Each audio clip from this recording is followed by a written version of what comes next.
Buenas noches, hermanos. Dios los bendiga a todos. Bien, como decía el pastor, les recomiendo que tengan lápiz y papel o un bloc de notas, porque el día de hoy tenemos mucho contenido. El estudio de hoy tiene mucho contenido bíblico, histórico, mucho contexto. Así que haremos muchas referencias cruzadas entre un pasaje bíblico y otro. Les recomiendo que tengan con qué anotar. Y seguimos, evidentemente, con la primera carta a los Corintios. Ya estamos en la segunda semana de este estudio. La semana pasada nos enfocamos más que nada en el contexto general, en los distintos contextos, contexto histórico, filosófico, social, religioso, etcétera. Y entramos un poco en uno de los grandes temas de la carta. Dijimos que hay 5 grandes ejes temáticos y el primero de ellos fue la división, las divisiones en la iglesia. Ese fue el tema per se, ya entrando en los distintos temas de la carta de la semana pasada. Hoy vamos a abordar el segundo de estos grandes temas, el pecado sexual. Un tema bastante delicado y que afectó a esta iglesia de manera especial. Recuerden que esta iglesia estaba ubicada en una ciudad donde había mucha inmoralidad. Y toda esa inmoralidad permeó la iglesia, lamentablemente. Una característica común en las iglesias de Pablo, las iglesias plantadas por Pablo, esas iglesias a las que Pablo le escribe, era que estaban ubicadas en ciudades extranjeras y que había en ellas, en estas iglesias, personas de distintos trasfondos, personas que venían de distintos trasfondos religiosos, personas que venían del judaísmo, especialmente, la mayoría eran personas que venían del judaísmo, pero también había personas con un trasfondo pagano, es decir, cristianos que en su vida anterior a conocer a Jesucristo practicaban religiones paganas, porque estaban en países extranjeros, había diversidad cultural. De ellos, los judíos solían ser más ortodoxos, un poquito más conservadores, tenían mucho conocimiento de las escrituras. Los judíos aprendían a recitar la Torá. Los judíos eran muy apegados a las escrituras y es obvio que aún siendo ya cristianos, ese trasfondo religioso, ese apego a esas escrituras, a la ley de Moisés y todo eso, les quedara ahí, que tuviesen esas reminiscencias del judaísmo. Distinto, por ejemplo, a los cristianos con un trasfondo pagano, con un pasado pagano, que no tenían ese arraigo con el judaísmo. Eran un poquito más liberales, si se quiere, en un sentido. Tenían más conocimiento, más mundo, más referencia intelectual. Bueno, pues como había personas con distintos trasfondos en su pasado religioso, en las iglesias de Pablo se daba, adivinen qué, un choque cultural. Y seguimos hablando de choque cultural, esta vez dentro de la iglesia.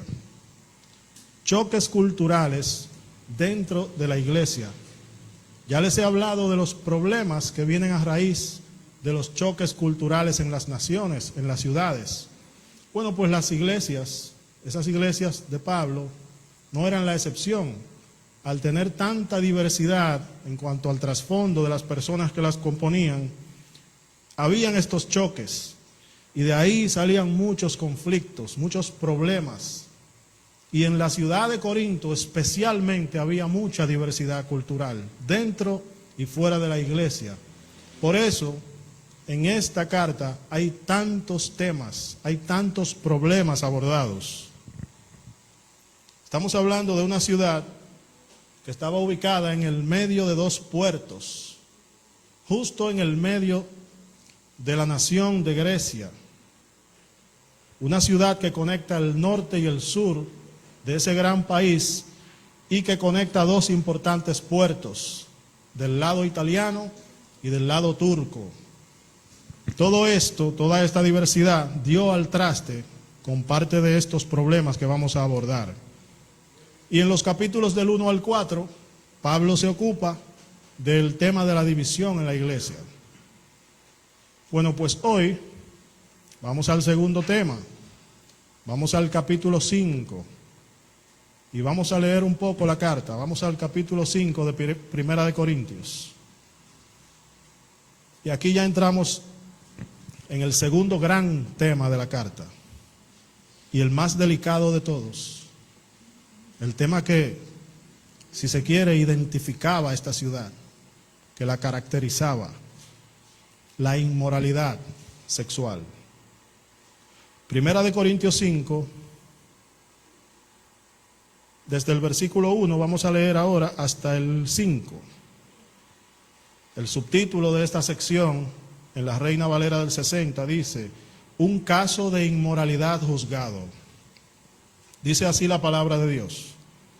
De cierto, se oye que hay entre vosotros fornicación, y tal fornicación cual ni aún se nombra entre los gentiles, tanto que alguno tiene la mujer de su padre, y vosotros estáis envanecidos.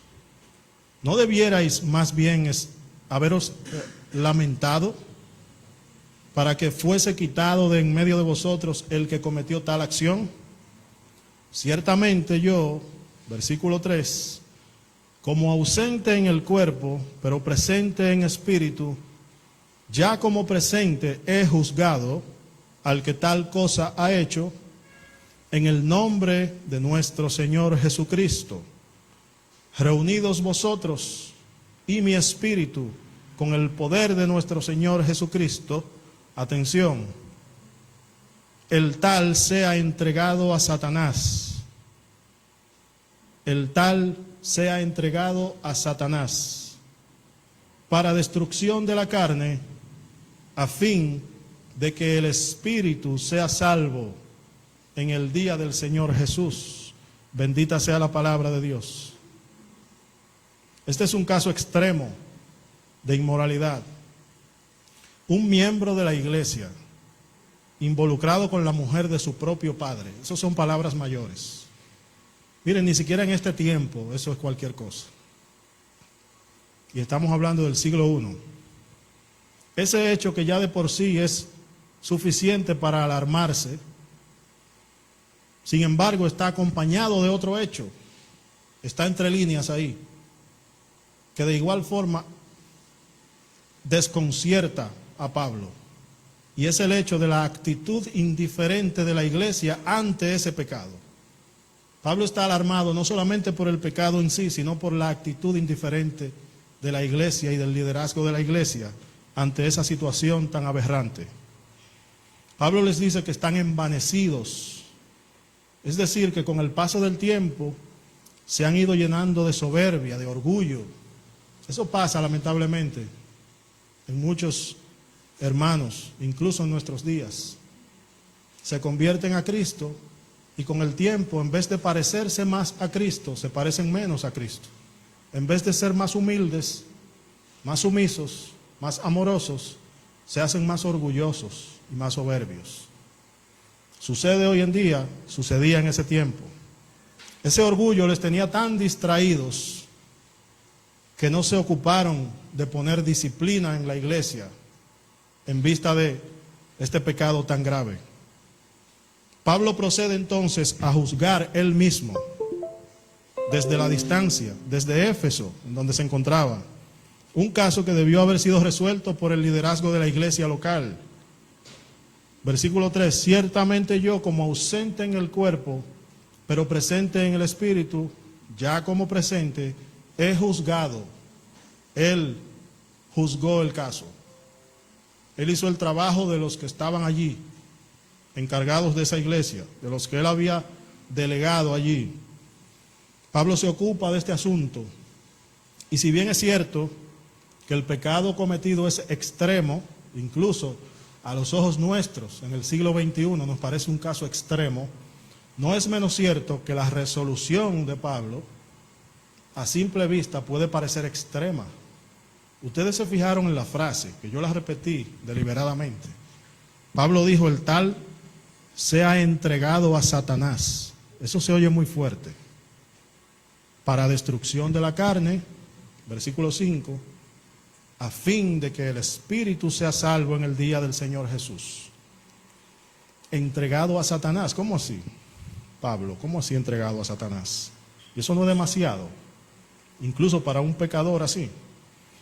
Bueno, pues sepan que Pablo, tan grave como suena eso, pero no es la única vez que Pablo utiliza esa expresión, entregar a alguien a Satanás. Pablo lo hace en otra ocasión, en Primera de Timoteo, lo pueden buscar si quieren, Primera de Timoteo, capítulo 1, ahí mismo empezando, versículos 18 al 20, Primera de Timoteo 1, 18 al 20. Pablo aquí instruyendo a su hijo espiritual Timoteo. Esto es una carta pastoral.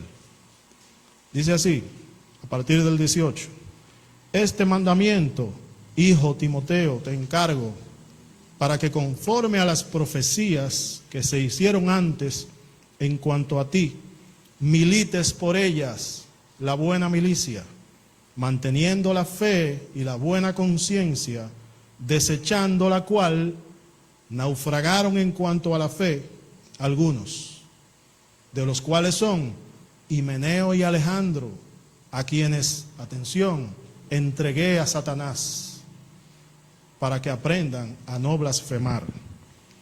¿Qué es entregar a Satanás en el contexto de la iglesia? Ser entregado a Satanás en ese contexto, si lo ponemos de la forma más simple, significa ser sacado de la iglesia. Ser, dirían algunos, que excomulgado de la iglesia. Si una persona es expulsada de la iglesia, es entregada al mundo. Y el mundo está bajo el control ¿de quién? De Satanás. A eso se refiere con ser entregado a Satanás, o entregar a alguien a Satanás. Primera de Juan 5:19 dice: sabemos que somos de Dios y el mundo entero está bajo el maligno. En ambos casos, en los que Pablo usa esa expresión de entregar a Satanás, se refiere a miembros de la iglesia, pero no precisamente a personas regeneradas, porque se puede ser miembro de la iglesia sin ser una persona regenerada. Son personas que están pretendiendo ser cristianos, pero que no lo son. Yo sé que esto va a sonar un poco raro, pero entregar a Satanás de Pablo es un acto de amor. ¿Por qué? ¿Cómo así? Vamos a ver. El tal sea entregado a Satanás, vamos a diseccionar un poco ese versículo, para destrucción de la carne, coma, a fin de que el espíritu sea salvo en el día del Señor. Es decir, lo entrego a Satanás, lo entrego al mundo, lo saco de la iglesia para destrucción de la carne, es decir, mostrarle que él no es cristiano, mostrarle el camino al arrepentimiento, hacer evidente para esa persona que no está regenerado, que necesita arrepentimiento. Entregarlo a Satanás es dejarle saber que no son cristianos, es quitarles la venda de los ojos. Es como decirle: miren, no intenten engañarse a sí mismos. Ustedes no son cristianos, ustedes son del mundo. Y como son del mundo, ustedes son del príncipe de este mundo, que es Satanás. Al igual que nosotros lo fuimos en otro tiempo. Y si quieren pasar de muerte a vida, tienen que arrepentirse. Aunque seas predicador, aunque seas líder de adoración, aunque seas pastor, si estás incurriendo en un pecado tan grave, de manera indulgente, sin arrepentimiento, tú necesitas arrepentirte. Tú no eres cristiano. La semana pasada leímos un pasaje que está justo después del que hemos leído hoy, en el mismo capítulo 5 de Primera de Corintios. La semana pasada lo leímos para puntualizar un hecho, el hecho de que Pablo había escrito una carta anterior a Primera de Corintios. Pero ahora yo quisiera que lo leamos de nuevo en su contexto. Y el contexto es justo este en el que estamos. Pablo hablando de este caso, de la persona que tuvo la relación con la mujer de su padre. Primera de Corintios, ahí mismo, capítulo 5, versículos, esta vez del 9 al 13. Os he escrito por carta, ¿recuerdan eso? Os he escrito por carta, o sea que había una carta antes de Primera de Corintios, que no os juntéis con los fornicarios, no absolutamente con los fornicarios de este mundo, o con los avaros, o con los ladrones, o con los idólatras, pues en tal caso os sería necesario salir del mundo. Más bien os escribí que no os juntéis, atención, con ninguno que, llamándose hermano, fuere fornicario, o avaro, o idólatra, o maldiciente, o borracho, o ladrón. Con el tal ni aun comáis.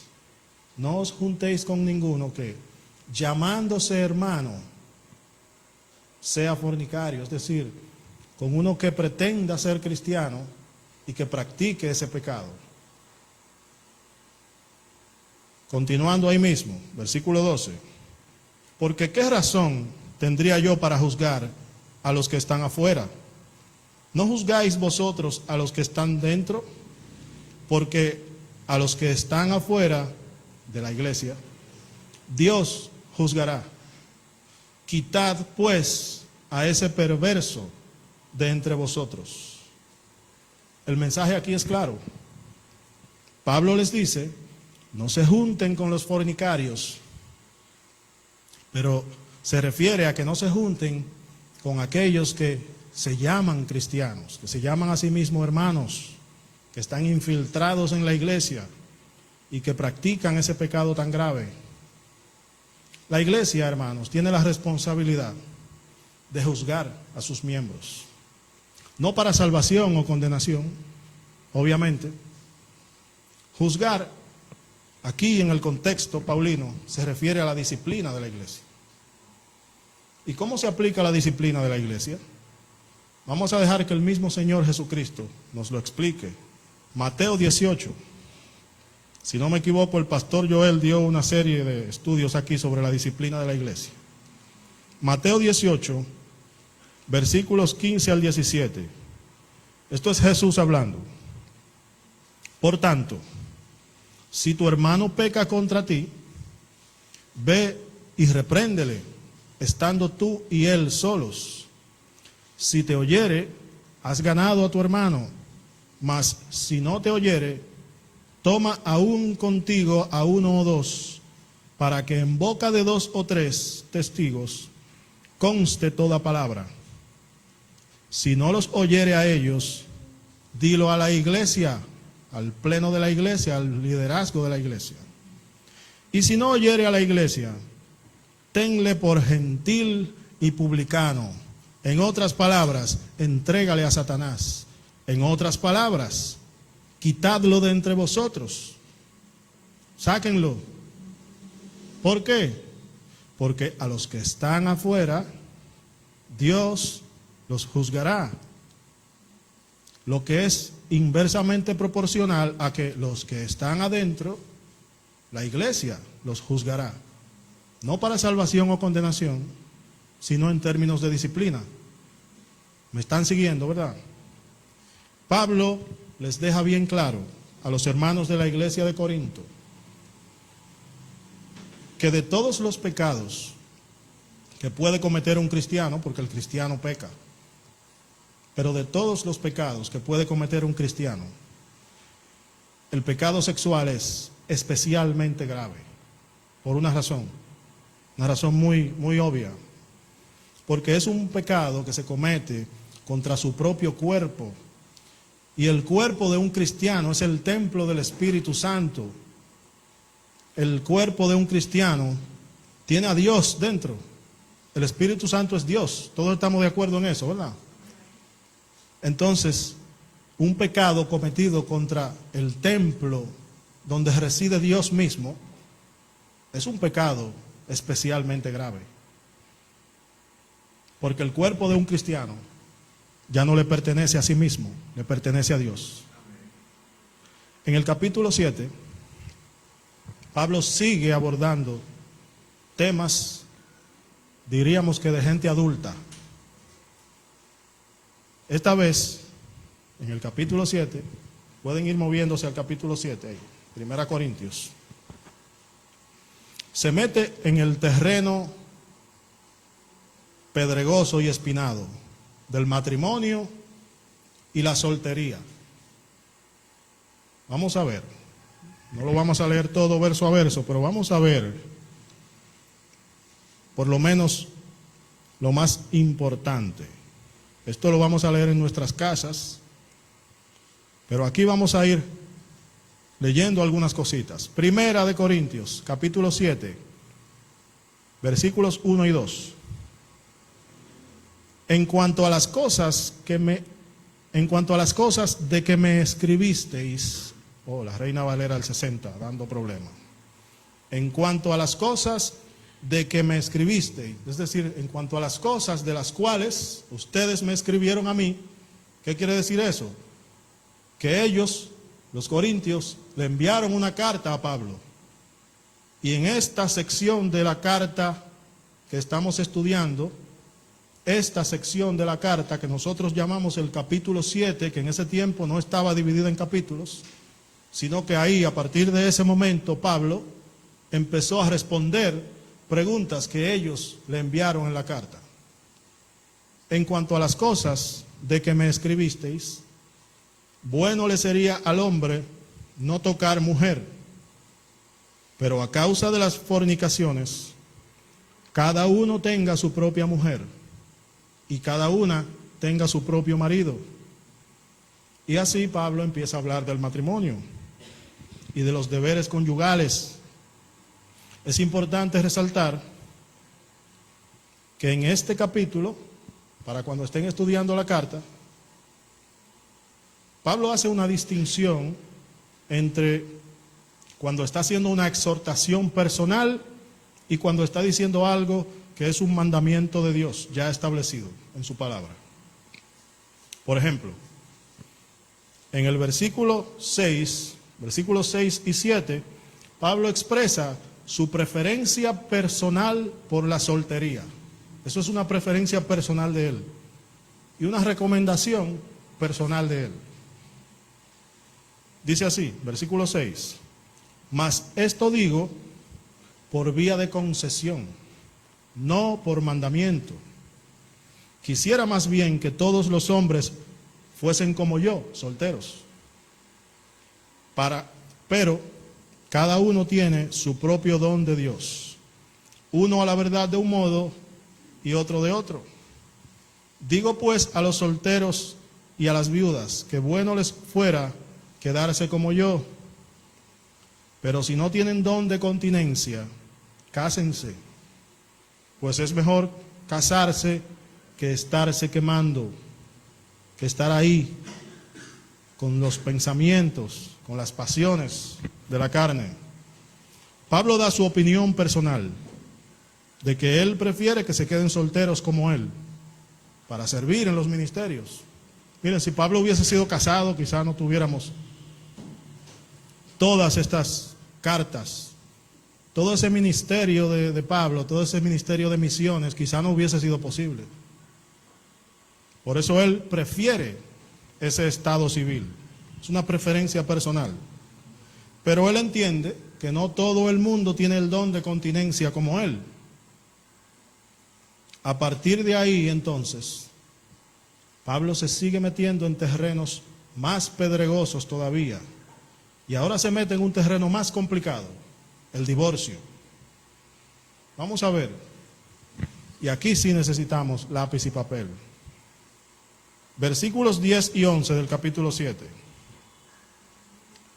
Pero a los que están unidos en matrimonio, mando, ahí está la aclaración, no yo, sino el Señor, que la mujer no se separe del marido, y si se separa, quédese sin casar, o reconcíliese con su marido, y que el marido no abandone a su mujer. Está claro, está hablando de parte de Dios ahí, y estamos claros cuál es la opinión de Dios sobre el divorcio. Dios aborrece el divorcio, literalmente lo dice Malaquías 2:16. El divorcio no es una iniciativa de Dios, nunca lo es. Pero a partir del versículo 12, Pablo les expone a los corintios atención a los detalles, una de dos cláusulas de excepción para el divorcio. Y es mi responsabilidad decirles que es un tema que tiene distintos puntos de vista, que algunos hermanos tienen opiniones distintas. Pero aquí a partir del versículo 12, Pablo expone una de esas dos excepciones para el divorcio: el abandono por parte de un cónyuge no creyente. Vamos a ver, ¿dónde dice eso? Seguimos en el capítulo 7. Y a los demás yo digo, no el Señor. Si algún hermano tiene una mujer que no sea creyente y ella consiente en vivir con él, no la abandone. Y si una mujer tiene marido que no sea creyente y él consiente en vivir con ella, no lo abandone, porque el marido incrédulo es santificado en la mujer y la mujer incrédula en el marido, pues de otra manera vuestros hijos serían inmundos, mientras que ahora son santos, no inmundos. Hasta ahí vamos bien. Pero atención a esto que sigue, versículo 15. Pero si el incrédulo se separa, sepárese. Pues no está el hermano o la hermana sujeto a servidumbre en semejante caso, sino que a paz nos llamó Dios. Porque ¿qué sabes tú, oh mujer, si quizá harás salvo a tu marido? ¿O qué sabes tú, oh marido, si quizá harás salva a tu mujer? Ahí está la cláusula de excepción, el abandono. Pero habíamos dicho que hay dos cláusulas de excepciones, los detalles. Entonces, ¿cuál es la otra? Aquí tenemos que salirnos de la carta que estamos estudiando, porque Pablo no aborda el tema del divorcio en toda su amplitud. Y lo hace por una razón sencilla. Él se está limitando a responder preguntas. Él está hablando en función de las preguntas que recibió de ellos. Preguntas específicas. Pero como es un tema tan delicado, yo tengo la responsabilidad de abordarlo sin dejar cabos sueltos. Vamos a ver cuál es la otra cláusula de excepción, no de Pablo, sino que ya estaba establecida en la ley de Moisés y que Jesucristo tocó el tema. Vamos a ver la opinión de Jesucristo y cuál es esa cláusula de excepción. Mateo 19, vamos a leerlo juntos. Mateo 19. Versículos 3 al 9. Y aquí se complica la cosa. Aquí vamos a hacer muchas referencias. Papel y lápiz. Mateo 19, versículos 3 al 9. Y les adelanto que la cláusula de excepción aquí es el pecado sexual. Dice así la palabra de Dios. Esto es un evangelio que fue escrito para una audiencia judía. Eso tiene importancia. Yo le voy a explicar por qué en un momento. Entonces vinieron a él los fariseos, a Cristo, a Jesús, tentándole y diciéndole: es lícito al hombre repudiar. Repudiar significa dar una carta de divorcio. Es lícito al hombre repudiar a su mujer, atención y subrayen esta expresión, por cualquier causa. Él, respondiendo, les dijo: ¿no habéis leído que el que los hizo al principio, varón y hembra los hizo, y dijo: por esto el hombre dejará padre y madre y se unirá a su mujer, y los dos serán una sola carne? Así que no son ya más dos. Reina Valera del 60, dando problemas. Así que ya no son dos más, sino que son una sola carne. Por tanto, lo que Dios juntó, no lo separe el hombre. Le dijeron: ¿por qué pues mandó Moisés? Subrayen la palabra mandó. ¿Por qué pues mandó Moisés dar carta de divorcio y repudiarla? Él les dijo: por la dureza de vuestro corazón, Moisés os permitió, subrayen la palabra permitió, repudiar a vuestras mujeres, mas al principio no fue así. Y yo os digo que cualquiera que repudia a su mujer, salvo, cláusula de excepción, salvo por causa de fornicación, y se casa con otra, adultera. Y el que se casa con la repudiada, adultera, salvo si es por causa de fornicación. A eso se refiere ahí. Contexto. El pasaje inicia con una pregunta de los fariseos a Jesús. Y ya no estamos metiendo en el contexto del contexto de la carta a los Corintios, de la primera carta a los Corintios. Una pregunta de los fariseos a Jesús: ¿es lícito al hombre repudiar a su mujer por cualquier causa? Y les dije que subrayaran esa expresión, porque no es fortuita esa expresión, es muy mal intencionada. Miren, ese pasaje, esa misma escena, está en el Evangelio de Marcos también, y en Lucas, un poquito más breve.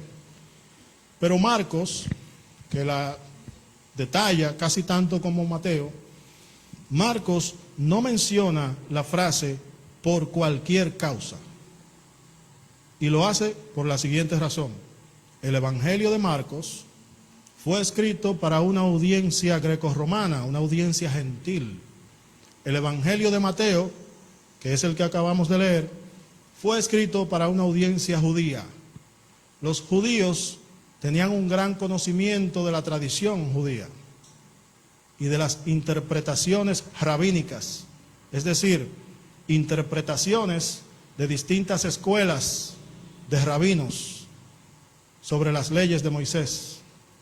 Entonces, Mateo sí especifica que los fariseos le preguntaron: ¿es lícito al hombre repudiar a su mujer por cualquier causa? Los fariseos aquí están tratando de meter a Jesús en un lío, como siempre. Están intentando meter a Jesús en una controversia ancestral, una controversia que todavía hoy en día existe, que en ese tiempo estaba encendida. ¿Por qué? En ese tiempo, contemporáneos a Jesús, habían dos maestros judíos, muy famosos y muy respetados. Uno se llamaba Shammai y otro se llamaba Hillel, con H, Hillel. Cada uno tenía su escuela. La escuela del rabino Shammai era muy estricta en cuanto a la ley de Moisés. Y en este tema del divorcio, esta escuela de Shammai solamente aceptaba el divorcio por causa de adulterio. Mientras que la escuela del rabino Hillel, que era más liberal, aceptaba el divorcio por cualquier causa. ¿Le suena la frase? La causa de esta disputa es la interpretación de Deuteronomio 24, que dice así, versículo 1: cuando alguno tomare mujer y se casare con ella, si no le agradare por haber hallado en ella alguna cosa indecente, le escribirá carta de divorcio y se la entregará en su mano y la despedirá de su casa. Eso es Deuteronomio 24:1. Y esa es la causa de esa disputa entre la escuela de Shammai y la de Hillel. Estos fariseos que se acercaron a Jesús, obviamente, eran seguidores de Hillel, por supuesto, porque les convenía. Ese era el que les dejaba la brecha abierta para divorciarse por cualquier causa. Miren, los seguidores de esta escuela de Hillel aceptaban el divorcio hasta porque al hombre no le gustara la comida que le cocinaba la mujer, por razones así de superficiales, y se lo aprobaban como bueno y válido. Ah, sí, claro, sí, sí. O por ejemplo, porque al hombre le gustaba otra mujer más que su esposa. Eso era una causa válida para el divorcio. Ah, usted conoció a una mujer y le gusta más que su esposa. Oh, pero claro que sí, vamos arriba. Así pensaban estas personas. Jesús, al igual que Pablo en Corintios, responde poniendo en primer lugar la visión de Dios sobre el matrimonio. Jesús les dice: lo que Dios juntó, no lo separe el hombre.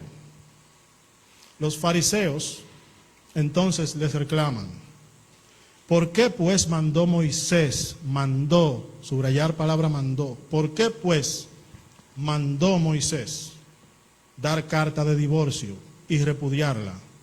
Jesús responde: por la dureza de vuestro corazón, Moisés os permitió, no mandó, permitió repudiar a vuestras mujeres. Hay una diferencia entre mandar y permitir. Un mandato es una disposición de Dios,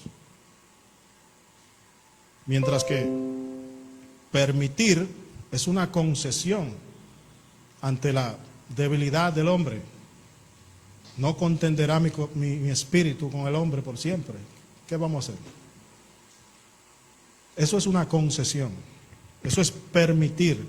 No es una iniciativa de Dios. Dios aborrece el divorcio. La palabra fornicación, que Jesús establece aquí como una excepción, diciendo que es Él que está diciendo eso. Versículo 9 del pasaje de Mateo que acabamos de leer. Y yo os digo, yo Jesús, os digo que cualquiera que repudia a su mujer, primero Él establece qué dice Dios Padre sobre el matrimonio.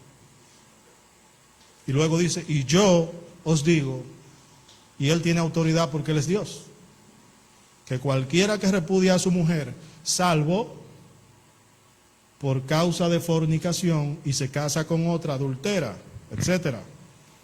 La palabra fornicación, que aparece en el original griego en ese pasaje, es la palabra porneia,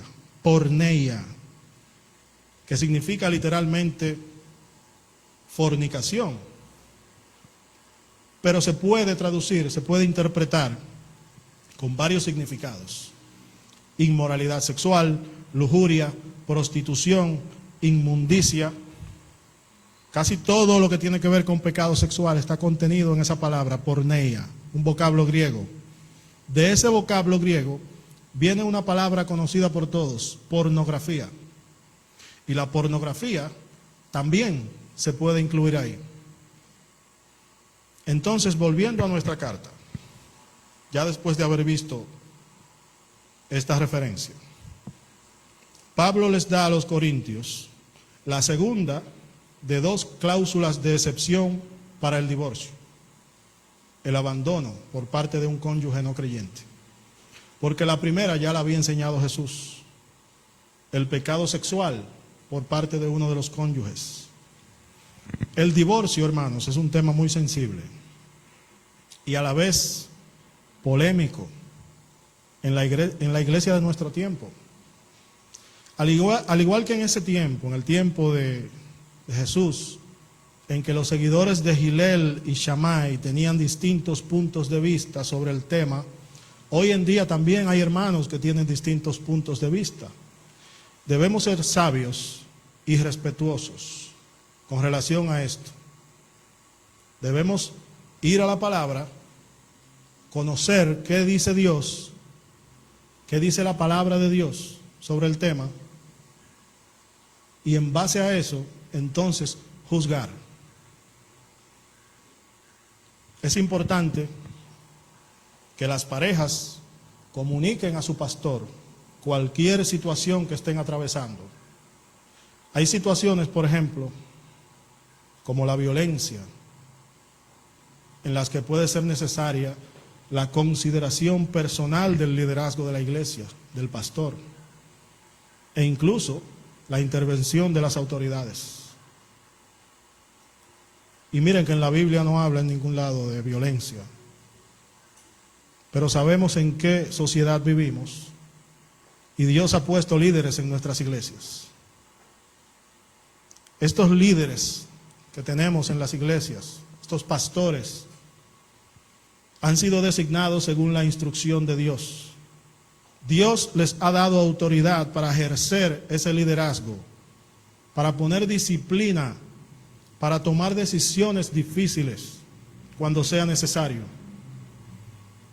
Pero nuestros líderes, hermanos, no son adivinos. Debemos comunicarnos con nuestros pastores.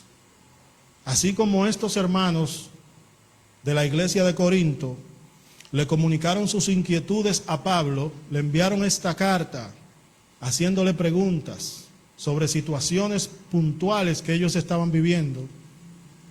Y Pablo, que tenía un corazón pastoral, les respondió en consecuencia. Y hoy en día incluso nosotros podemos aprender de esa respuesta que dio Pablo.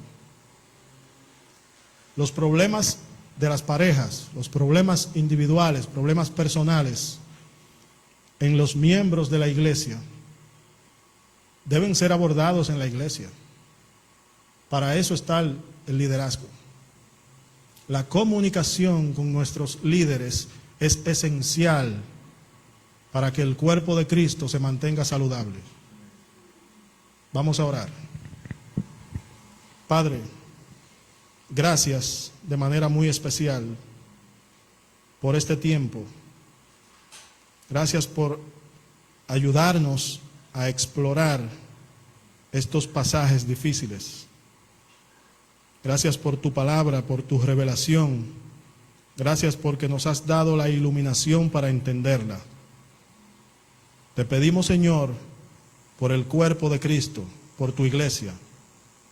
Te pedimos por las vidas de nuestros hermanos.